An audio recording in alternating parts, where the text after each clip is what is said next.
All right, good morning, ma'am, and good morning to the participants, and thank you for the opportunity for me to share my experience in the sector with the students that are part of the University Virtual Career Day. And I think it's quite interesting that how hello, the speaker before me is actually also a town planner by profession, and how she got into town planning. Her story is similar to mine.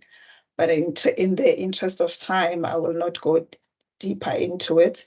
But I would just like to say to the participants who are the students today, is that they have indeed chosen a sector, the built environment sector. It's got a number of opportunities. It's quite vast. And it is also growing in leaps and bounds in terms of the different aspects of it that you can participate in. And I will try to then hone into one of those that was not spoken about. I think most of the speakers that are going to come after me and the ones that are before me spoke a lot about retail, commercial, a little bit residential and industrial. I will just dwell into my sector, which is residential and specifically social housing sector in the city of Tshwane in particular, but I'll speak about it broadly and also then just try to hone in terms of the new innovative technologies that we are employing within the sector, but also what are the opportunities that the different students in the whole built environment sector can look into, especially now that we are honing into innovative technologies. Having said that, let me just introduce my company. It is Housing Company Tshwane. It's commonly known as HCT. It is an entity of the city of Tshwane, wholly owned by the city of Tshwane. We are a government entity, but we are registered as an NPO in terms of the Companies Act, as in a non-profit organization, and we are mandated to develop, own, and manage the social housing stock in Tshwane, the whole of Tshwane. And we are also responsible for providing affordable rental housing for the subsidized target market. We look at a market with people that earn as low as 1,850 up to 22,000. It is commonly known as the missing middle. They earn a salary, so they do not qualify for an RDP house, but they earn too little for them to qualify for a bond house. So we are closing in that market in terms of residential, but also in terms of where we are located, and our localities are looking at closing the social gap, bringing people closer to where they work, and also bringing them closer to the amenities that they require. So we also do low to medium density housing and property management. We do have some district projects that we're looking into, and we also manage some of the council rental stock. We are the champions of the social housing strategy for the city of Tshwane, and we are looking at leveraging some of the institutional arrangements in support of this. As I indicated, we are an NPO registered in terms of the Companies Act. And the reason why I'm actually putting it up here is that over and above us being what is termed a social housing institution, we have numerous responsibilities, and those that are outlined in the Companies Act include innovation and regulation, looking at accountability, and those are some of the ethics that we work by, transparency and governance requirements. And we are looking to reaffirm the concept of a company being able to both achieve economic and social benefits, particularly in this sector. So hence the section of the work that I'm going to look into is what is now commonly known as ESG, which is the environment, social and governance concept. It's a concept that is known throughout in cooperatives, in investments, and in large companies recently, but it is now emerging as well as an important aspect in real estate, because it talks to the fact that success is no longer only measured by financials alone. In the space that we work in, the impact on the social aspect of it is quite important. When you look at ESG, you also look at improving risk profile and the reputation as well of that particular company. We are looking at creating a tangible and a practical plan that will achieve real results in the sector that we are looking in. But ESG also looks at the most pertinent and pressing issues in our lives, which is climate change, and in our instance is social injustice. Social injustice in the sense that most working class people that I've spoken about have been residing in areas that are so out of their workplace that they spend probably 4 hours of their day commuting to and from work. And studies also indicate that a substantial amount of their salaries go to transport costs as well. So when you look at development lately, you no longer look at the brick and mortar, but you look at what is it that it is bringing about in terms of ESG as a whole.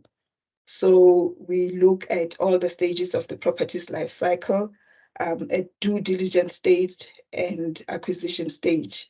When we do our land acquisitions, we're looking at getting the land and the sites in places that will do or readdress the social injustice that has happened before.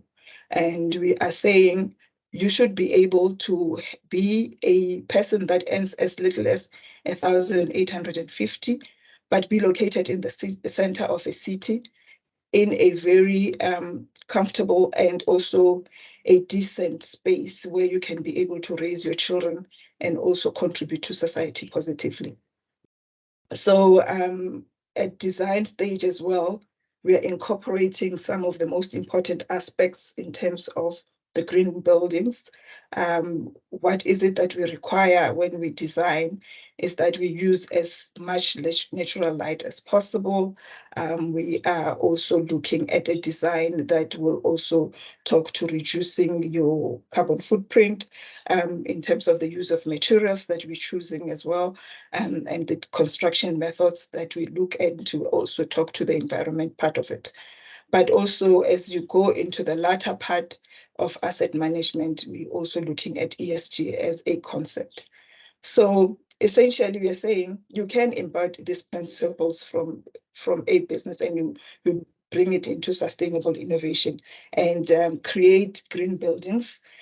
We are talking to recent regulations that are talking to how do you reduce your carbon footprint and emissions as much as possible, and instill that in the operational and cultural and also financial changes are there that are talking to ESG as a concept. Talking to ESG overall and the people that we have on our platform today, mainly being young students that are technologically advanced.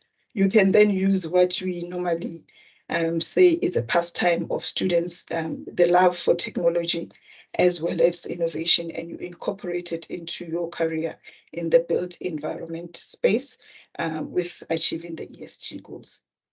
Mine is not going to be a long presentation. This is one of the developments that we are currently busy with. It's in the center of the city of Pretoria.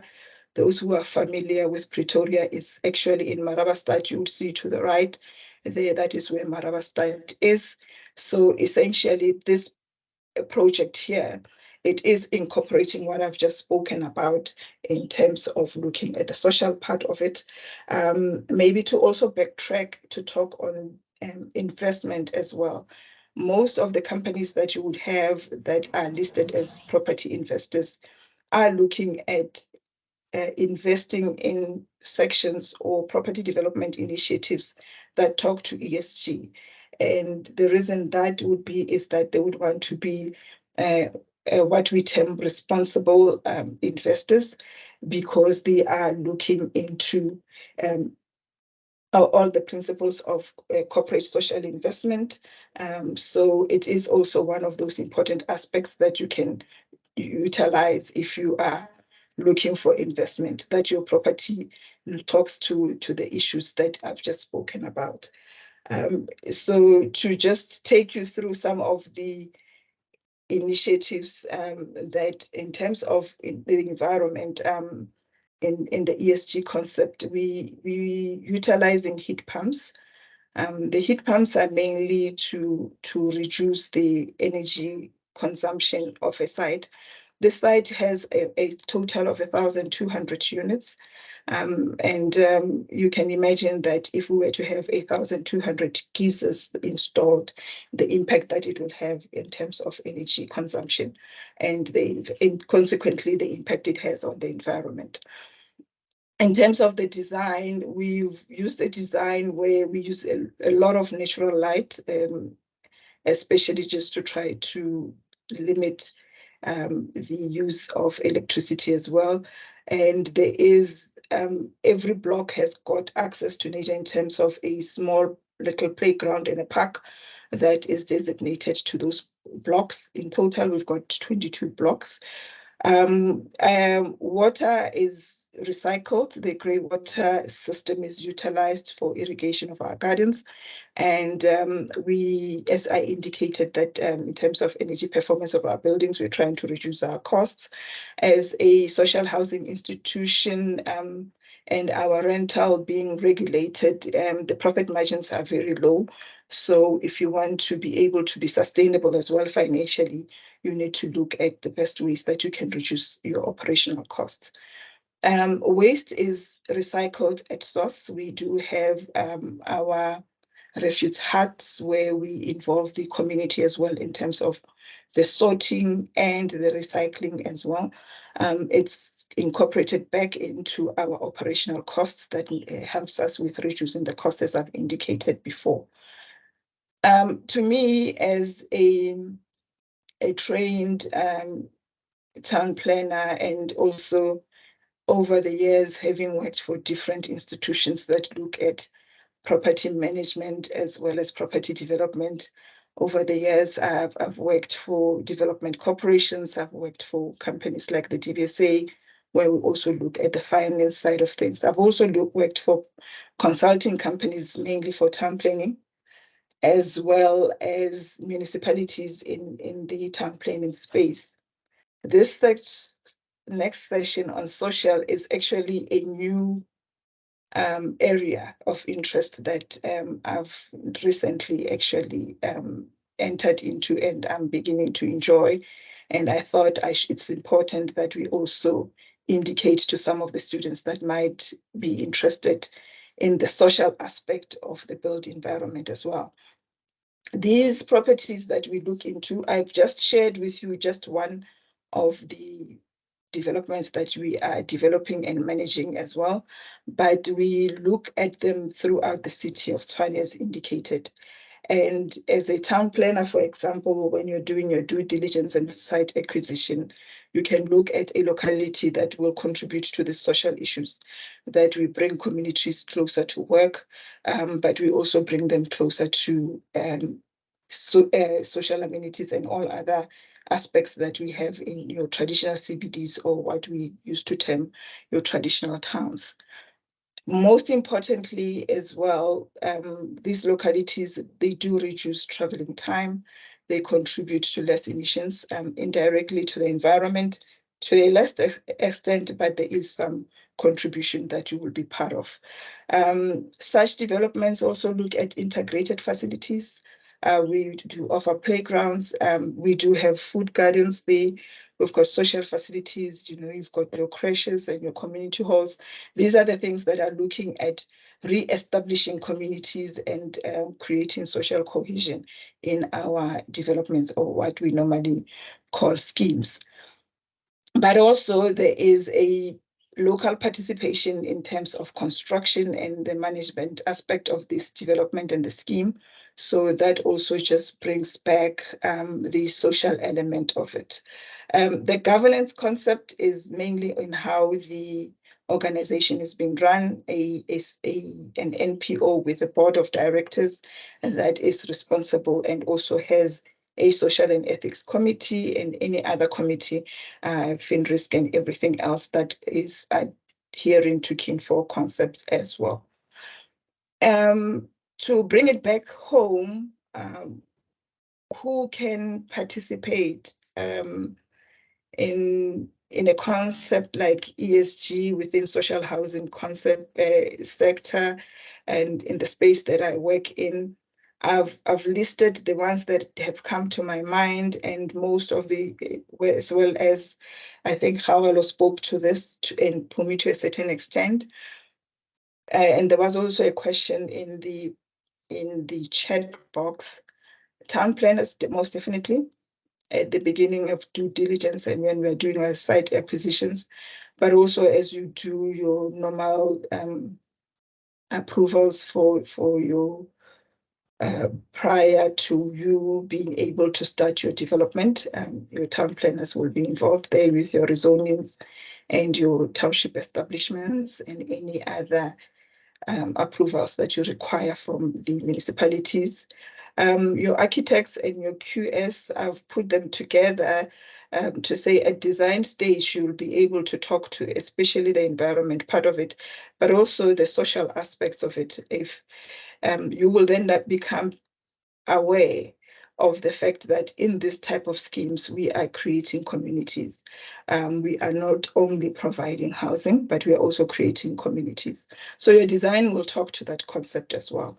The quantity surveyors' choice of materials will also talk to what we are trying to do in terms of lessening the impact on the environment. The engineers that we have, your wet services, your civils, your structural, and all other electrical engineers, how we design our water recycling, how we design our energy solutions will also be part of what you do. And with that in mind, trying to address the main issues at hand. The environmentalists, I've only just spoke about waste management, but as we know, the impact of climate change, you can actually also come back to influence the design in a manner that will be able to be responsive to the recent climate change. You know, we've heard a surge. It's either in your high rainfall patterns and changing rainfall patterns, and as well as your unbearably heat that we are having recently, or the cold as well. So those will be some of the things that you can look into influencing the design as well. Then it becomes an asset. Everybody else that is involved in asset management as part of our team then takes over once development has been done. It is managed as well within that space by the property management team. So if you are one of the students that are looking into that part of the built environment sector, you would have a space in there, but as well as in property investment. As we roll out more of these, we will definitely be looking outside of our normal funders. Currently, our normal funders are with the Social Housing Regulatory Authority and our parent municipality. But obviously, if we are now indicating that we are responding to ESG, we can have some of those listed property investment companies that are interested in ESG as a concept and that they want to include it as part of the CSI coming on board. So you could be a professional in that company looking to say this is the type of projects or schemes or developments that we can look into. On that note, I'm trying to be very cognizant of time. I will pause there. Thank you.